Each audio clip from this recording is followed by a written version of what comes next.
بسم اللہ الرحمن الرحیم۔ السلام علیکم۔ یہ کتاب آپ کے لیے کاشان بصیرت کے یوٹیوب چینل کی جانب سے ریکارڈ کی جا رہی ہے۔ اب ہم کتاب روح الحیات کا پارٹ نمبر 3 شرائط عبادت کا بقیہ حصہ پڑھیں گے۔ حضرت رسول خدا صلی اللہ علیہ وآلہ وسلم نے فرمایا کہ نیک ترین بندہ وہ ہے جو عبادت کا عاشق ہو، دل محبت الہی سے لبریز ہو، اعضاء و جوارح مطیع و فرمانبردار ہوں، شوق عبادت میں کاروبار دنیا کو فراموش کر چکا ہو، اس کی مطلق پرواہ نہ ہو کہ زندگی دنیا آرام سے گزر رہی ہے تکلیف سے، بلکہ تصور بہشت بھی عبادت اور تقرب باری تعالیٰ کے تصور میں بے حقیقت ہو گیا ہو۔ چنانچہ امام جعفر صادق علیہ السلام سے منقول ہے کہ خداوند عالم ارشاد فرماتا ہے، اے عبادت گزارو، میری عبادت سے فائدہ حاصل کرو، دنیا میں جس طرح آخرت میں فائدہ اٹھاؤ گے۔ دیکھو جس طرح انسان کے جسم میں حواس خمسہ ہیں جن کے ذریعے سے محسوسات میں انسان تمیز کرتا ہے، اسی طرح انسان کی روح میں بھی قوائے حاسہ ہیں جن کے ذریعے سے حقائق اور معانی میں وہ تمیز کر لیتا ہے، اور جس طرح حواس جسمانی مضر چیزوں سے انسان کو باز رکھتے ہیں، اسی طرح حواس روحانی انسان کو بد ذائقہ معصیت سے باز رکھتے ہیں۔ صحیح ذائقہ رکھنے والے ہر چیز کے صحیح ذائقے کو معلوم کر لیتے ہیں، مگر جب انسان بیمار ہوتا ہے تو شیریں چیزیں بھی اسے تلخ اور کڑوی معلوم ہونے لگتی ہیں، اور پھر ایسے میں ذائقے کا اعتماد ہی نہیں رہتا۔ اسی طرح حواس روحانی پر بھی جب تک شہوات نفسانی غالب نہیں آتے، وہ عبادات اور اعمال نیک کو لذیذ سمجھ کر بجا لاتا ہے، اور جب حواس روحانی پر خواہشات نفسانی غالب آ جاتے ہیں تو یہی اعمال نیک اس کو بد ذائقہ اور تلخ معلوم ہونے لگتے ہیں، عبادت سے متنفر ہو جاتا ہے، اور پھر وہ بدعمالیوں میں مبتلا ہو جاتا ہے، اور اس کی نظر میں نیک انسان بد اور بد انسان نیک معلوم ہونے لگتا ہے۔ اس سے بھی عظیم مرتبہ محبان خداوندی کا ہے۔ چنانچہ خود خداوند عالم حضرات معصومین علیہ السلام کے متعلق ارشاد فرماتا ہے، خدا ان کو دوست رکھتا ہے اور وہ خدا کو دوست رکھتے ہیں۔ یہ وہ عبادت گزار ہیں کہ اگر جنت میں بھی ہوں اور رضائے محبوب نہ ہو تو جنت بھی ان کے لیے جہنم سے بدتر ہے، اور اگر جہنم میں ہوں اور رضائے محبوب وہاں ہو تو آتش جہنم بھی ان کے لیے گل و ریحاں ہے۔ چنانچہ خلیل خدا حضرت ابراہیم نے آتش نمرود کو رضائے دوست میں گل و ریحان سمجھا، قدرت نے بھی اس آتش کو گل و ریحان بنا دیا۔ اگر آتش نمرود کو اللہ تعالیٰ گل و گلزار میں تبدیل نہ کرتا اور اسی میں اس کی رضا ہوتی تو خلیل کے واسطے وہ آتشی گل و ریحان سے زیادہ آرامدہ ہوتی۔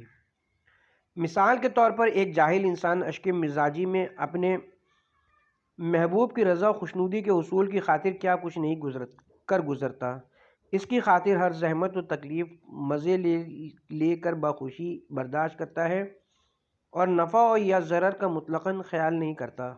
غرض جس کام کو کرتا ہے جہاں جاتا ہے مقصد رضائے محبوب ہوتی ہے۔ اسی طرح جب محبوب حقیقی کا عشق حقیقی انسان کے دل میں جاگزی ہو جاتا ہے تو وہ پھر بہشت کے شوق اور جہنم کے خوف سے گزر جاتا ہے، اور اس کی نظر میں سب سے بڑی چیز رضائے دوست رہ جاتی ہے، اور بہشت کو وہ اس لیے پسند کرتا ہے کیونکہ خود دوست اس کو پسند کرتا ہے، اور جہنم کو اس لیے ناپسند کرتا ہے کیونکہ دوست اس کو ناپسند کرتا ہے۔ چنانچہ امام المتقین امیر المومنین حضرت علی علیہ السلام نے ارشاد فرمایا، الہی اگر تم مجھے جہنم میں جگہ دے اور اپنے دوستوں سے مجھے جدا کر دے تو میں جہنم کے عذاب پر تو صبر کر سکتا ہوں، مگر تیری جدائی اور فراق پر کیسے صبر کروں گا؟ لہٰذا جس کا محبت میں یہ مرتبہ وہ کس طرح اپنے خالق کی نافرمانی کر سکتا ہے؟ چنانچہ محبوب رب العالمین صادق آل محمد علیہ السلام نے ارشاد فرمایا کہ وہ ہرگز خدا کا دوست نہیں جو معصیت خداوی کرتا ہو، اور وہ شخص جو اس کی عبادت ثواب کی غرض سے کرتا ہے، یہ حریصوں جیسی عبادت ہے۔ جو جنت کے لالچ میں عبادت بجا لاتے ہیں اور جو جہنم کے خوف سے عبادت کرتا ہے، یہ غلامانہ عبادت ہے۔ جو آقا کے خوف کی وجہ سے اطاعت کرتے ہیں ہم اس کی عبادت صرف اس کی محبت کی وجہ سے بجا لاتے ہیں، اور جو ہم سے محبت کرتا ہے اللہ تعالیٰ اس سے محبت فرماتا ہے۔ چنانچہ اس معبود حقیقی کا ارشاد گرامی قدر ہے کہ اے محمد لوگوں سے یہ فرما دیجئے اگر اللہ کو دوست رکھتے ہو تو میری پیروی کرو تاکہ خدا تمہیں دوست رکھے۔ پھر فرمایا جو اللہ کو دوست رکھتا ہے اللہ اس کو دوست رکھتا ہے، اور جس کو اللہ دوست رکھتا ہے وہ امان میں ہے، یعنی دنیا میں شر شیطان اور خواہش نفسانی سے بے خوف ہے۔ اور حضرت موسیٰ بن عمران کو وحی ہوئی، اے موسیٰ دروغ گو ہے وہ شخص جو یہ کہتا ہے کہ میں خدا کو دوست رکھتا ہوں اور جب رات آتی ہے تو غفلت کی نیند سو جاتا ہے، حالانکہ ہر دوست یہ چاہتا ہے کہ میں تنہائی میں اپنے محبوب سے گفتگو کروں۔ اے موسیٰ جب رات آتی ہے تو رات کی تنہائی میں ہمارے دوست ہم سے اس طرح باتیں کرتے ہیں گویا وہ ہمارے پاس بیٹھے ہمیں دیکھ رہے ہیں، اور یہ مرتبہ اس وقت حاصل ہوتا ہے جب مومن ہماری بے شمار نعمتوں کا تصور کرتا اور ان کی عظمت کا اعتراف کرتا ہے۔ جناب رسول خدا صلی اللہ علیہ وآلہ وسلم نے اپنے محبوب سے فرمایا بتلاؤ اللہ کی بے شمار نعمتوں میں سب سے پہلی نعمت کون سی ہے؟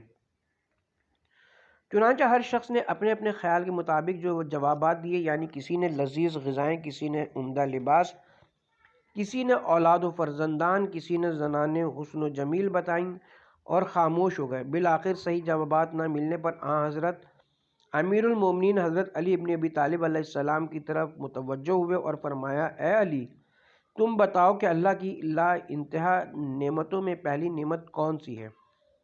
ورثی رسول اللہ نے جواب دیا اے اللہ کے رسول آپ ہی مجھ سے بہتر جانتے ہیں، اور جو میں جانتا ہوں وہ بھی آپ ہی کا تعلیم کردہ ہے، تاہم آپ کا حکم بجا لانے کی خاطر جواب دے دیتا ہوں۔ نمبر 1، اللہ تعالیٰ کی عطا کردہ نعمتوں میں سب سے پہلی نعمت ایجاد ہے کہ کمتن عدم سے ہمیں لباس وجود و شہود عطا فرمایا۔ حضرت نے فرمایا اے علی سچ کہا تم نے، دوسری نعمت کیا ہے؟ نمبر 2، حضرت علی علیہ السلام نے فرمایا دوسری نعمت یہ کہ ہمیں نباتات اور جمادات کی طرح نہیں بنایا بلکہ روح و جان سے نوازا۔ حضرت نے فرمایا سچ کہا تم نے اے علی، تیسری نعمت کا بھی ذکر کرو۔ نمبر 3، عرض کیا تیسری نعمت یہ ہے کہ ہمیں بہترین شکل و صورت پر خلق فرمایا۔ آپ نے فرمایا صحیح ہے، پھر چوتھی نعمت کا بھی ذکر کرو۔ نمبر 4، جواب دیا کہ چوتھی نعمت یہ کہ ہمیں حواس ظاہری اور باطنی دے کر ممتاز فرمایا۔ حضرت رسول اللہ صلی اللہ علیہ وآلہ وسلم نے فرمایا سچ ہے، پانچویں نعمت کون سی ہے؟ نمبر 5، امیر المومنین علیہ السلام نے فرمایا پانچویں نعمت یہ کہ ہمیں عقل سلیم سے نوازا۔ حضرت نے فرمایا سچ ہے اے علی، اور چھٹی نعمت کیا ہے؟ نمبر 6، فرمایا چھٹی یہ کہ ہمیں دین حق کی دولت بخشی اور گمراہ و غافل خلق نہیں کیا۔ ارشاد فرمایا اے علی یہ بھی سچ ہے، اور اب ساتویں نعمت کا ذکر بھی کرو۔ نمبر 7، فرمایا ساتویں نعمت یہ کہ ہمارے لیے آخرت کی غیر فانی زندگی بخشی۔ فرمایا حضرت نے درست ہے، آٹھویں نعمت کیا ہے؟ نمبر 8، عرض کیا ہمیں آزاد خلق فرمایا، کسی کا غلام نہیں بنایا۔ فرمایا یہ بھی سچ ہے، نویں نعمت بھی بتاؤ۔ نمبر 9، فرمایا حضرت نے نویں نعمت یہ کہ آسمان و زمین و مافیہ کو ہمارے ہی فائدے کے لیے خلق فرمایا اور ہمارے لیے مسخر فرمایا۔ فرمایا یہ بھی درست ہے، 10ویں نعمت کون سی ہے؟ نمبر 10، 10ویں نعمت یہ کہ ہمیں مرد پیدا کیا اور عورتوں پر شرف بخشا۔ فرمایا حضرت نے اے علی اور بھی نعمتوں کا ذکر کرو۔ عرض کیا اے اللہ کے برگزیدہ ترین اول مخلوق نعمات الہی تو بے شمار ہیں جن کے شمار کے لیے میری عمر کوتا ہے۔ اللہ کے رسول نے فرمایا اے علی مبارک ہو تم ہی وارث علم ہو۔ اے ابو الحسن جو تیری پیروی کرے گا وہ ہدایت یافتہ ہے، اور جو تجھے دوست رکھے گا وہ نجات پا جائے گا، اور جو تیری مخالفت کرے گا اور تجھے دشمن سمجھے گا وہ روز قیامت رحمت الہی سے محروم رہے گا۔ پھر فرمایا کہ اس معبود کی زیادہ سے زیادہ قربت و محبت حاصل کرنے کا طریقہ یہ ہے کہ اس کی یاد اور زیادہ سے زیادہ ذکر کیا جائے، اور سب سے بہتر عبادت عرفہ کی ہے۔ چنانچہ حضرت علی امیر المومنین علیہ السلام نے فرمایا کہ میں تیری عبادت جہنم کے خوف سے اور جنت کے شوق سے نہیں بجا لاتا، بلکہ میں نے تجھے لائق عبادت سمجھا ہے، اس لیے تیری عبادت کرتا ہوں۔ یہ بامعرفت عبادت کا وہ رتبہ ہے کہ اگر کسی عابد کو اعوذ باللہ جہنم میں بھی بھیج دیا جائے تو وہ وہاں بھی اس کی عبادت کرتا رہے گا، کیونکہ وہ اس کو بہرحال لائق عبادت سمجھتا ہے۔ اگر کوئی معترض کہے کہ جب کمال عبادت میں بہشت اور جہنم کا کوئی دخل نہیں جیسا کہ مذکور ہوا، تو پھر انبیاء ما سبق اور اولیاء معصومین کیوں اپنی دعاؤں میں جنت کی خواہش اور دوزخ سے نجات کا ذکر فرماتے تھے؟ بات یہ ہے کہ بہشت کی معنوی و صوری اور ظاہری و باطنی لحاظ سے مختلف حالتیں ہیں۔ اس کے ایک میوے میں مختلف لذتیں ہیں، اسی اعتبار سے وہ میوہ ہر شخص کو اپنے اپنے مزاج کے باعث پسند ہوتا ہے۔ مثلا کسی کے لیے اس کا ذائقہ خوشگوار ہے، کسی کو اس کا ذائقہ کامی ایمان کے باعث خوش آئند معلوم ہوتا ہے۔ مثال کے طور پر بادشاہ کسی عام شخص کو اپنے دسترخوان سے ایک لذیذ طعام عطا کرتا ہے، وہ شخص اس کی لذت سے کام و دہن کو شیریں کرتا ہے اور خوش ہوتا ہے۔ وہی طعام ایک حقیقت شناس کو عطا کیا جاتا ہے، وہ بھی خوش ہوتا ہے، مگر اس لیے نہیں کہ وہ طعام خوش ذائقہ تھا، کیونکہ خوش ذائقہ طعام تو وہ اپنے گھر میں بھی کھاتا تھا، بلکہ اس کی خوشی اس لیے تھی کہ بادشاہ کی اس عنایت سے اس کی عزت افزائی ہوئی۔ انبیاء و اولیاء بھی اسی جنت کی دعائیں کرتے ہیں جس سے ان کی عزت میں اضافہ ہوتا ہے، نہ کہ لذات جسمانی میں۔ اور دوزخ سے نجات اس لیے نہیں چاہتے کہ آتش دوزخ سے ڈرتے ہیں، بلکہ اس لیے کہ وہ آتش فراق دوست کو برداشت نہیں کر سکتے، جیسا کہ جناب امیر المومنین علیہ السلام نے دعا میں فرمایا کہ پروردگارا، میں تیرے عذاب پر تو صبر کر سکتا ہوں، لیکن تیری رحمت سے جدائی پر کس طرح صبر کروں گا؟ تیری جہنم کی آگ کی حرارت تو قابل برداشت ہے، مگر تیرے فراق کی آگ اور اس کی حرارت کو بھلا کیوں کر برداشت کروں گا؟ فصل چہارم، حضور قلب۔ شرائط عبادت میں ایک ضروری شرط حضور قلب ہے۔ اگر عبادت میں خضوع و خشوع نہ ہو تو عبادت بیکار ہے، بلکہ ہو سکتا ہے کہ وہ باعث عذاب بن جائے۔ اگر ایک شخص بادشاہ سے باتیں کر رہا ہو اور دل اس کا کسی دوسری طرف متوجہ ہو اور بادشاہ کو اس کا احساس ہو جائے کہ متکلم لاپرواہی سے گفتگو کر رہا ہے، دل اس کا یہاں حاضر نہیں ہے، تو یہی بات باعث عذاب بن سکتی ہے۔ خشوع قلب سے مراد ہے کہ دل سوائے اپنے معبود حقیقی کے کسی دوسری طرف متوجہ نہ ہو اور تمام اعضاء و جوارح اس کے متبع ہوں، اور دل جس طرف جھکے تمام اعضاء اسی طرف متوجہ ہوں۔ اگر یہ صورت عبادت میں پیدا ہو جائے تو سبحان اللہ، بندے کی فرادہ نماز بھی بڑی فضیلت کی محتمل ہو سکتی ہے، اور ممکن ہے کہ باجماعت نماز کا ثواب حاصل ہو جائے، کیونکہ دل امام جماعت اور تمام اعضاء و جوارح دل کی اتباع میں ماموم جماعت بن گئے۔ خشوع قلب کے درجات میں جتنا ایمان کا درجہ بلند ہوتا جائے گا، خشوع قلب بلند ہو جائے گا۔ اسی لیے معصومین علیہم السلام کا خشوع سب سے زیادہ تھا۔ امام العارفین حضرت امیر المومنین علیہ السلام جب نماز کے لیے تشریف لے جاتے تو آپ کے پیروں میں لرزہ اور جسم میں رعشہ پیدا ہو جاتا تھا۔ کسی نے آپ سے سوال کیا کہ یا علی، کیا یہ وہی جسم نہیں جس نے قلعہ خیبر فتح کیا اور باب خیبر اکھاڑ کر پھینکا تھا؟ آپ نے فرمایا بے شک یہ وہی جسم ہے، لیکن تمہیں معلوم ہونا چاہیے کہ میں اس وقت وہ امانت اٹھائے ہوئے ہوں جس کے اٹھانے سے زمین، آسمان اور پہاڑوں نے انکار کر دیا تھا۔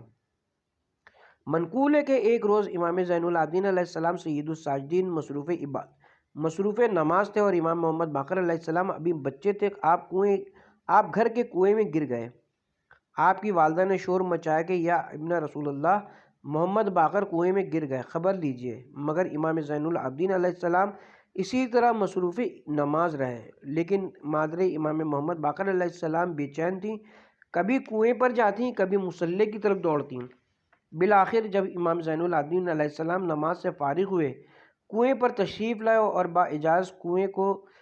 باعجاز بچے کو کنویں سے نکالا، جو بالکل تندرست و توانا تھے۔ امام نے فرمایا کہ تمہیں معلوم ہے کہ میں اس وقت کس کے سامنے کھڑا تھا؟ اگر میرا آقا و مالک مجھ سے ناراض ہو جاتا تو کیا ہوتا؟ ہمارا مقصد صرف مالک و خالق کی خوشنودی ہے۔ اگر اس کی خوشنودی سے ہمارا ذاتی کوئی بڑے سے بڑا نقصان بھی ہو جائے تو وہ بھی قابل اعتنا ہے۔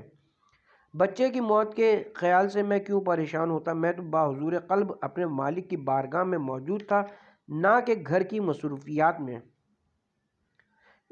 حضرت امام محمد باقر علیہ السلام سے منقول ہے کہ نمازیوں کی نماز کا نصف حصہ کسی کا ثلث حصہ، کسی کا چوتھائی اور کسی کا پانچواں حصہ جو بحضور قلب ادا ہوا ہے، ملائکہ صرف اسی کو پیش کرتے ہیں، باقی کو نہیں۔ اسی لیے نوافل کی تاکید کی گئی ہے تاکہ نماز فریضہ کی کمی پوری ہو جائے۔ امام جعفر صادق علیہ السلام نے فرمایا، جس دل میں ثواب کا شوق اور عذاب کا خوف جمع ہو جاتا ہے، بہشت اس پر واجب ہو جاتی ہے۔ امام محمد باقر علیہ السلام نے فرمایا کہ جب بندہ ادائے نماز کا ارادہ کرتا ہے تو رحمت و خداوندی اور لطف و احسانات اس کے سر پر سایہ فگن ہوتے ہیں، اور فرشتہ رحمت پکار کر کہتا ہے کہ اے بندے اللہ کے، اگر تجھے معلوم ہو جائے کہ تیرا معبود تجھ پر کس قدر مہربان ہے تو ہرگز تو سجدے سے اپنے سر کو نہ اٹھائے۔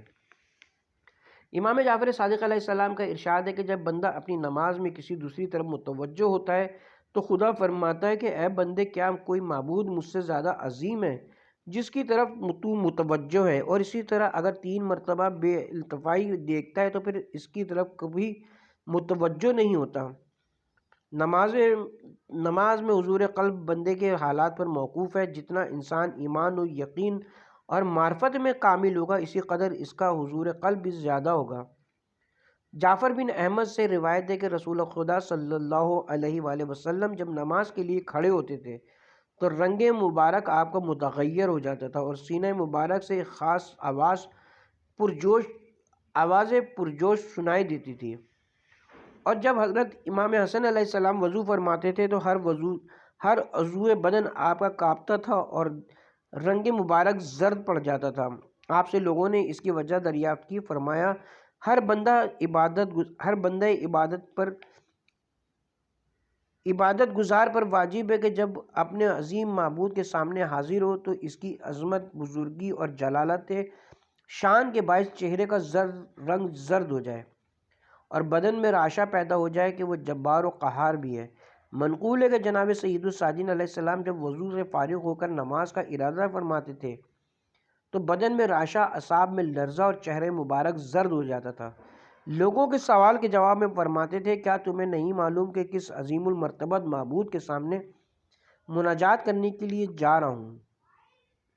منقول ہے کہ فاطمہ بنت حضرت امیر المومنین علیہ السلام نے ایک بار حضرت جابر انصاری کو طلب فرمایا اور ارشاد فرمایا کہ آپ رسول مقبول کے ایک مقدس صحابی ہیں۔ آپ سے ہماری یہ عرض ہے کہ حضرت سید الساجدین جو کہ بقیہ اہل بیت ہیں، ان کی حالت ہے کہ کثرت عبادت سے پیشانی، زانو اور پشت پا مجروم اور متروم ہو گئے ہیں۔ آپ ان کو سمجھائیے کہ وہ اپنی عبادت کو اس قدر طول نہ دیں۔ جابر انصاری خدمت امام میں حاضر ہوئے تو دیکھا کہ آپ محراب عبادت میں بیٹھے ہیں اور ضعف بدن چہرے سے نمایاں ہے۔ آپ نے جابر کو دیکھ کر اپنے پہلو میں جگہ دی اور نہایت نحیف آواز میں احوال پرسی فرمائی۔ جابر نے کہا، یا ابن رسول اللہ، خداوند عالم نے جب بہشت کو آپ کے اور آپ کے دوستوں کے لیے خلق فرمایا اور جہنم کو آپ کے دشمن اور مخالفوں کے لیے بنایا ہے، پھر آپ اس قدر زحمت و مشقت کیوں فرماتے ہیں؟ امام نے ارشاد فرمایا، اے صحابی رسول، میرے جد حضرت رسول خدا صلی اللہ علیہ وآلہ وسلم جو پیش خالق بڑا مقام رکھتے تھے اور پروردگار عالم نے حضرت کا ترک اولا گزشتہ و آئندہ بخش دیا تھا، پھر بھی آپ اس قدر مصروف عبادت رہتے کہ آپ کے پائے اقدس پر ورم آ جاتا تھا۔ اصحاب عرض کرتے تھے، یا رسول اللہ، خداوند عالم تو آپ پر اس قدر مہربان ہے کہ ترک اولا کی بخشش کا وعدہ فرماتا ہے، پھر آپ خود کو اس قدر مشقت میں کیوں مبتلا فرماتے ہیں؟ آپ فرماتے تھے، اے میرے اصحاب، وہ خدا جو اپنے بندوں پر اس قدر مہربان ہو، کیا اس کی نعمتوں کا شکریہ بندے پر واجب و لازم نہیں ہے؟ جابر نے کہا، مولا مسلمانوں پر رحم فرمائیے۔ آپ کے وجود کے باعث خدا مسلمانوں پر رحم فرماتا ہے، آسمان سے عذاب الہی کا نزول نہیں ہوتا۔ آپ نے فرمایا، اے جابر، میں چاہتا ہوں کہ اپنے آباء و اجداد کی طرح عبادت گزار بنوں تاکہ ان سے ملاقات کر سکوں۔ حضرت امام جعفر صادق علیہ السلام فرماتے ہیں کہ ایک روز میرے والد بزرگوار اپنے والد ماجد کی خدمت میں حاضر ہوئے تو دیکھا کہ آپ مصروف عبادت ہیں۔ چہرہ مبارک زرد پڑ گئے، پیشانی مبارک زخمی اور پائے مبارک متروم ہیں اور رخسار کثرت گریہ سے مجروح ہیں۔ میں یہ دیکھ کر بے ساختہ آواز بلند رویا تو آپ نے میری طرف متوجہ ہوئے اور مجھے روتے ہوئے دیکھ کر فرمایا، جاؤ اور جناب امیر المومنین علیہ السلام کی وہ کتاب لے آؤ جس میں آپ کی عبادت کا تذکرہ ہے۔ میں وہ کتاب لے آیا۔ آپ اس کتاب کو پڑھ کر مزید گریہ کرنے لگے اور فرمایا، کس میں طاقت ہے جو امیر المومنین علیہ السلام کی طرح عبادت کر سکے۔ حضرت امام جعفر صادق علیہ السلام سے منقول ہے کہ جب حضرت امام زین العابدین علیہ السلام عبادت کے قصد سے کھڑے ہوتے تو چہرے کا رنگ زرد ہو جاتا تھا اور جب سجدے میں جاتے تو عرق عرق ہو جاتے تھے۔ حضرت امام محمد باقر علیہ السلام سے منقول ہے کہ حضرت امام علی ابن الحسین علیہ السلام شب و روز میں 1000 رکعت نماز ادا کرتے تھے اور جب نماز کے واسطے کھڑے ہوتے تو رنگ متغیر ہو جاتا تھا اور یہ معلوم ہوتا تھا کہ ایک بندہ عاجز ایک بادشاہ عظیم المرتبت کی بارگاہ میں کھڑا ہے۔ تمام اعضاء خوف الہی سے کانپتے تھے اور یہ معلوم ہوتا تھا کہ یہ آپ کی بس آخری نماز ہے۔ جب آپ سے سوال کیا جاتا تو فرماتے کہ ایسے عظیم القدر معبود کے حضور ایک ایسے حقیر بندے کو اس طرح پیش ہونا چاہیے۔ منقول ہے کہ آپ کی اولاد میں سے ایک فرزند بلندی سے گر پڑا جس کی وجہ سے ہاتھ کی ہڈی ٹوٹ گئی۔ گھر میں شور برپا ہوا، جراح کو بلایا گیا، ہڈی جوڑی گئی مگر امام مصروف عبادت رہے۔ دوسرے روز جب فرزند کے ہاتھ کو گردن سے بندھا ہوا لٹکا ہوا دیکھا تو استغفار کیا۔ ایک روز گھر میں آگ لگ گئی، محلے والوں نے آگ بجھائی لیکن آپ کو مطلقاً خبر نہ ہوئی۔ لوگوں نے سبب معلوم کیا تو فرمایا، میں ایک بہت بڑی آگ بجھانے میں مصروف تھا۔ ابو ایوب سے روایت ہے کہ حضرت امام محمد باقر علیہ السلام اور حضرت امام جعفر صادق علیہ السلام جب نماز کے واسطے کھڑے ہوتے تو چہرہ مبارک کا رنگ کبھی زرد اور کبھی سرخ ہو جاتا اور ایسا معلوم ہوتا تھا گویا آپ خدا کو دیکھ رہے ہیں اور مصروف گفتگو ہیں۔ دنیا والے جب دنیا کے بادشاہوں کے سامنے حاضر ہوتے تو کس قدر آداب و تعظیم و تکریم بجا لاتے ہیں، لہٰذا وہ خدا جو بادشاہوں کو بادشاہت دینے والا ہو وہ کس قدر تعظیم و تکریم کا حقدار ہے۔ اس نے انسان کو پیدا کیا اور اس کو دونوں قوتیں نفسانی اور روحانی عطا فرما کر فرشتوں سے افضل بنا دیا، بشرطے کہ وہ قوت روحانی سے کام لے اور حیوانوں سے کمتر کر دیا۔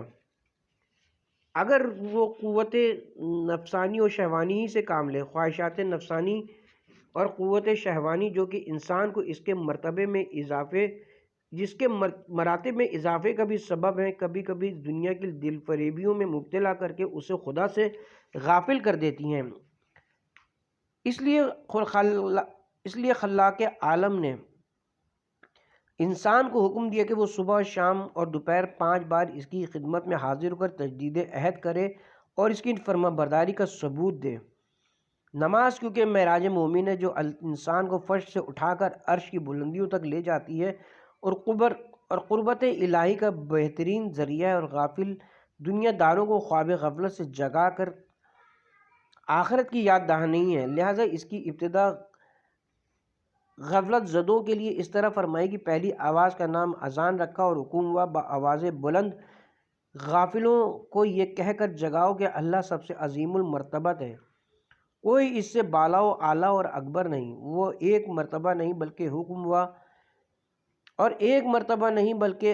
ہوا 4 مرتبہ اللہ اکبر کہہ کر غافلوں اور متکبروں کو خواب غفلت سے جگا کر ان کے کبر و نخوت کو توڑ دو۔ جب کچھ متوجہ ہو جائے تو اللہ کی توحید کا اقرار کر لو اور کہو کہ کائنات میں اس ایک خدا کے علاوہ کوئی خدا کہے جانے کے قابل نہیں۔ انسان کو اپنے جیسے انسانوں اور حیوانوں، نباتات یا جمادات کے سامنے سربا سجود نہیں ہونا چاہیے۔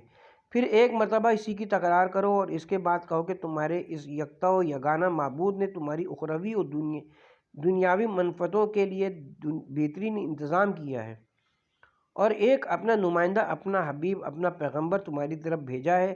اس کے پیغامات جو در حقیقت ہمارے پیغام میں سنو اور بغور سنو اور ان پر عمل کرو۔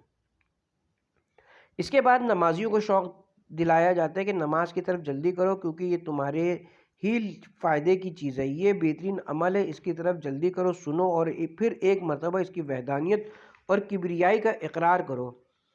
گوشے ظاہر سے سننے والے اس آواز کو سن کر نماز سے لاپرواہی کا ثبوت دیتے ہیں اور اپنے دنیاوی کاموں میں مصروف رہتے ہیں، لیکن کچھ لوگ ایسے بھی ہیں جو ظاہری اور باطنی دونوں ہی کانوں سے سنتے ہیں، اور وہ اس آواز پر لبیک کہتے ہوئے اپنے مالک کی بارگاہ میں حاضر ہو کر سعادت دارین حاصل کرتے ہیں۔ چنانچہ منقول ہے کہ جب وقت نماز آتا ہے تو ایک فرشتہ رب العزت کی جانب سے ندا دیتا ہے کہ اے مومنینو، نماز کی طرف چلو اور اپنے گناہوں کی آگ کو نماز کے نور سے تبدیل کرو۔ جب مومن نماز کا ارادہ کر لیتا ہے تو حکم ہوتا ہے کہ پہلے اپنے ظاہر کو نجاست ظاہری سے پاک و پاکیزہ کرو، اور جب نجاست ظاہری برطرف ہو جائیں تو ضروری ہے کہ نجاست باطنی جو سلطانی اثرات سے مرتب ہوئے ہیں بحضور قلب ان کا اقرار کرے اور مقدر قلب و جگر کو پاک و صاف کرے۔ جب اس کی عبادت کے لیے آمادہ ہو جائے تو پہلے چہرے کو طاہر کرے اور بوقت طہارت کہے کہ خداوند تو نے فرمایا ہے کہ بروز قیامت بعض چہرے سیاہ اور بعض سفید نورانی ہوں گے، لہٰذا میرے چہرے کو اس روز نورانی بنا اور سیاہی سے بچا۔ جب دائیں ہاتھ کو طاہر کرے تو یاد کرے کہ بروز قیامت نیکوکاروں کے سیدھے ہاتھ میں نامہ اعمال دیے جائے گا اور گناہگاروں کے الٹے ہاتھوں میں ان کے نامہ اعمال دیے جائیں گے، لہذا دعا کرے کہ میرا نامہ اعمال اس روز میرے سیدھے ہاتھ میں دیا جائے، جب سر کا مسح کرے تو دعا کرے کہ خداوندہ اپنے کرم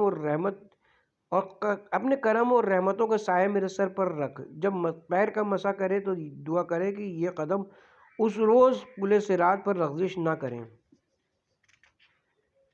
حدیث میں وارد ہوا ہے کہ جس گھر میں سگ یعنی کتا، شراب یہ تصویر ہو اس میں نماز نہیں ہوتی، ورنہ فرشتہ رحمت اس گھر میں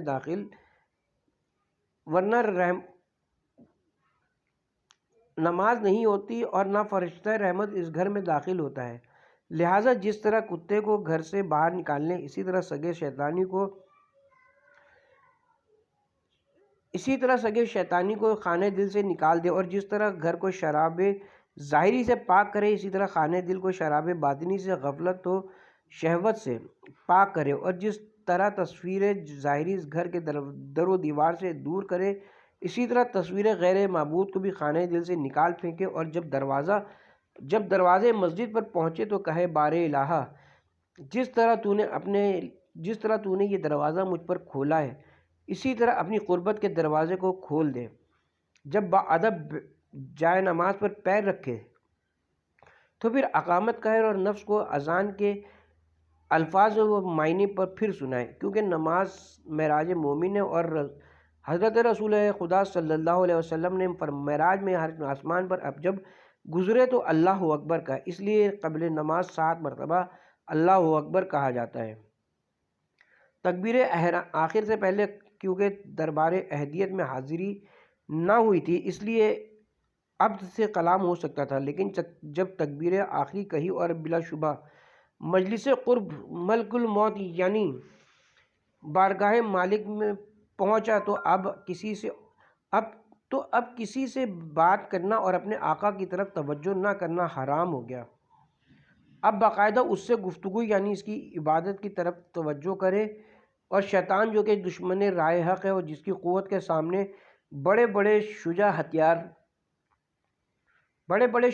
ڈال چکے ہیں، جس کے شاگردوں کا لشکر اس قدر کثیر ہے کہ اس کے مقابلے کے لیے عصمت کی سپر کے سوا اور کوئی نجات کی ضرورت نہیں، لہٰذا اس شخص سے ہر وقت خدا سے پناہ مانگتے رہے۔ اس شیطان کو کتے سے اس لیے تشبیہ دی گئی کہ یہ جس خیمے یہ گھر میں ہوتا ہے اس کے آشنا یا آمد و رفت کرنے والے کو کچھ نہیں کہتا، اور جب کسی کو وہاں آتے ہوئے دیکھتا ہے جو اس سے پہلے نہیں آیا تھا تو اس پر جھپٹ پڑتا ہے اور جب تک صاحب خانہ آواز نہ دے باز نہیں آتا۔ یہی حال شیطان کا ہے۔ مقربان خدا جو اس گھر کے آشنا ہیں ان کو نہیں چھوڑتا، ان کو نہیں چھیڑتا، جیسا کہ خود خالق نے ارشاد فرمایا کہ تو میرے خاص بندوں پر غلبہ حاصل نہیں کر سکتا، لیکن غیر مقرب بندوں کو کیوں کر وہ پریشان کرتا رہتا ہے۔ اس لیے ضروری کہ بندہ اس کی بارگاہ میں حاضر ہونے سے پہلے بحضور قلب کہے اعوذ باللہ السمیع العلیم من الشیطان الرجیم۔ اس کے بعد کیونکہ اس کی بارگاہ میں حاضری کا وقت ہے اس لیے مکالمے کو شروع کرے اللہ کے نام سے، یعنی بسم اللہ الرحمن الرحیم کہے، کیونکہ ہر کام سے قبل بسم اللہ کہنا سنت رسول ہے، بالخصوص نماز میں جبکہ معبود سے مکالمے کا آغاز ہے۔ انسان جب بھی کسی عظیم شخصیت کے روبرو جاتا ہے تو اپنے مطلب و مقصد سے قبل اس کی حمد و ثنا، تعریف و توصیف کرتا ہے تاکہ وہ خوش ہو کر اپنی عطا میں اضافہ کر دے۔ اس لیے اس کی تعلیم کردہ تعریف و توصیف کا طریقہ سورہ حمد میں اسی نے بتایا ہے کہ پہلے اس کی حمد و ثنا کریں، رحمت خاص و عام کا ذکر کیا کریں تاکہ وہ اور زیادہ مہربان ہو جائے۔ اس کو قیامت کا مالک و حاکم کہہ کر پکاریں تاکہ قیامت کی مشکلات بھی آسان ہو جائیں۔ پھر مکالمے سے مخاطبے کی طرف متوجہ اور کہیں ایاک نعبد، ہم تیری ہی عبادت کرتے ہیں۔ چنانچہ جناب رسول خدا صلی اللہ علیہ وسلم نے ارشاد فرمایا کہ جب عبادت کرو تو یہ سمجھو کہ وہ مجھے دیکھ رہا ہے، اور یہ سمجھ کر کہ عبادت میں مجھ سے کوتاہی ہو سکتی ہے بقصد عاجزی کہے وَإِيَّاكَ نَسْتَعِينُ، پالنے والے ہم اپنی کوتاہیوں میں تجھ سے تیری ہی مدد کی درخواست کرتے ہیں۔ پھر اپنی عبادت کو دوستان خدا جن پر اللہ نے اپنی نعمتیں نازل فرمائی ہیں ان کی عبادت میں شامل کر دے تاکہ ان کی عبادت کے ساتھ یہ بھی قبول ہو جائے اور درجات بلند ہو کر حسنات میں اضافہ ہو سکے، اور اللہ کے دشمنوں سے پناہ چاہے تاکہ عبادت میں خلوص ہو۔ اب ہم حضرت علی امیر المومنین علیہ السلام کی اس مقدس فقرے پر ختم کرتے ہیں۔ آپ نے فرمایا اول عبادت اس کی معرفت اور شناخت ہے، کیونکہ وہ ہر چیز سے پہلے ہے، کوئی چیز اس سے پہلے نہیں، وہ ایسا یکتا کہ اس کا کوئی ثانی نہیں، وہ ایسا باقی ہے جس کی کوئی انتہا نہیں، وہی زمین و آسمان اور جو کچھ ان میں سے ہے اور جو کچھ ان دونوں کے مابین درمیان ہے پیدا کرنے والا ہے، اور وہ لطیف و خبیر ہے، اور وہی ہر چیز پر قدرت رکھنے والا ہے۔